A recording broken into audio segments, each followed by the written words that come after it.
श्रीलंका की जीत पक्की थी। तभी सूर्या और रिंकू सिंह ने पलट दी बाजी। सूर्या ने चली ऐसी चाल कि रिंकू सिंह ने 3 रन पर गिरा दिए श्रीलंका के 2 विकेट। सूर्या की सेना ने आखिरी ओवर में बजा दी श्रीलंकाई बल्लेबाजों की ऐसी बैंड कि उन्हें उनकी नानी याद आ गई। भारत और श्रीलंका का वो आखिरी मुकाबला जिसमें टीम इंडिया ने आखिरी ओवर में हारता हुआ मैच अपने नाम कर लिया और सबको लग रहा था कि टीम इंडिया का जीतना मुश्किल है, लेकिन सूर्या की चाल के आगे श्रीलंकाई टीम चारों खाने चित हो गई। कहते हैं जो जीता वही सिकंदर और हारी बाजी को पलट दे वही है बाजीगर। रिंकू सिंह और सूर्य कुमार यादव टीम इंडिया के वो दो बाजीगर हैं जिन्होंने श्रीलंका के खिलाफ आखिरी टी20 मुकाबले में हारी बाजी को पलट दिया है। श्रीलंका के हलक से जीत का निवाला छीन लिया है। रिंकू और सूर्या के कमाल का ही नतीजा है कि भारत टी20 सीरीज में क्लीन स्वीप करने में कामयाब रहा है। नहीं तो श्रीलंका ने सीरीज के नतीजे को 1-2 करने का पूरा प्लान बना लिया था। श्रीलंका के खिलाफ टी20 सीरीज के तीसरे मैच में अंतिम की 12 गेंदों यानी आखिरी 2 ओवर में रिंकू और सूर्य कुमार की बाजीगरी दिखी। श्रीलंका को आखिरी 12 गेंदों पर जीत के लिए सिर्फ 9 रन बनाने थे और उसके हाथ में 6 विकेट भी बचे थे, यानी जीत श्रीलंका की मुट्ठी में थी। लेकिन वो कहते हैं ना कि जब तक आखिरी गेंद पड़ न जाए तब तक खेल खत्म नहीं होता। इस मैच में बिल्कुल ऐसा ही हुआ, लेकिन उससे भी पहले जो हुआ और भी हैरान करने वाला रहा।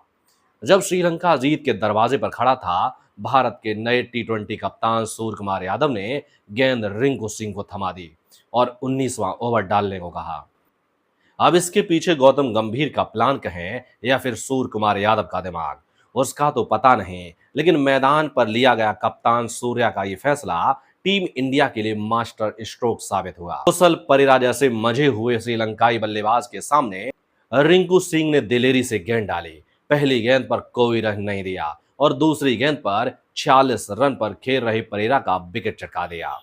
कुशल परेरा का विकेट चटकाने के बाद अगली 3 गेंदों पर रिंकू सिंह ने सिर्फ 3 रन दिए। इसके बाद 19वें ओवर की अंतिम गेंद पर उन्होंने रमेश मेंडिस को भी चलता कर दिया।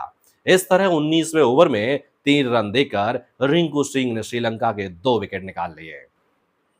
हालांकि काम अभी पूरा नहीं हुआ था। श्रीलंका की जीत की राह अभी भी आसान थी क्योंकि उसे आखिरी ओवर में बस 6 रन बनाने थे और हाथ में अब भी 4 विकेट थे। अब टीम इंडिया के सामने सवाल था कि आखिरी ओवर कौन डालेगा और इस सवाल का जवाब बनकर खुद कप्तान सूर्य कुमार यादव आए। तो दुनिया भर के क्रिकेटर फैंस क्या खुद टीम इंडिया के खिलाड़ी भी सरप्राइज हो गए। सूर्य कुमार ने भी 20 ओवर की शुरुआत रिंकू सिंह के अंदाज में की। पहली गेंद पर कोई रन नहीं और दूसरी गेंद पर विकेट। उन्होंने कामिंदु मेंडिस को आउट किया। फिर अगली ही गेंद पर महेश तीक्षणा का भी विकेट ले लिया। लगा कि कप्तान साहब हैट्रिक लगा देंगे, हालांकि ऐसा हो नहीं सका। चौथी गेंद पर आशिका फर्नांडो ने 1 रन, जबकि 5वीं गेंद पर डेब्यूटेंट विक्रमासिंघे ने 2 रन बनाए। अब अंतिम गेंद पर श्रीलंका को 3 रन बनाने थे। डेब्यूटेंट विक्रमासिंघे स्ट्राइक पर थे। सूर्या की अंतिम गेंद पर उन्होंने 3 रन तो नहीं, लेकिन वो बेशकीमती 2 रन अपनी टीम के लिए जरूर बना दिए, जिससे मैच टाई होकर सुपर ओवर में चला गया। कमाल की बात यह भी थी कि भारत का सुपर ओवर जीतने का रिकॉर्ड इस साल जबरदस्त रहा है और अपनी उसी कामयाबी को उसने यहां भी दोहराया। भारत की ओर से सुपर ओवर डालने आए वाशिंगटन ने पहले श्रीलंका के 2 विकेट सिर्फ 4 गेंदों में ही गिरा दिए। उसके बाद जीत के लिए भारत को सुपर ओवर में जो 3 रन लक्ष्य मिला था, उसे सूर्य कुमार ने पहली ही गेंद पर चौका मारकर हासिल कर लिया।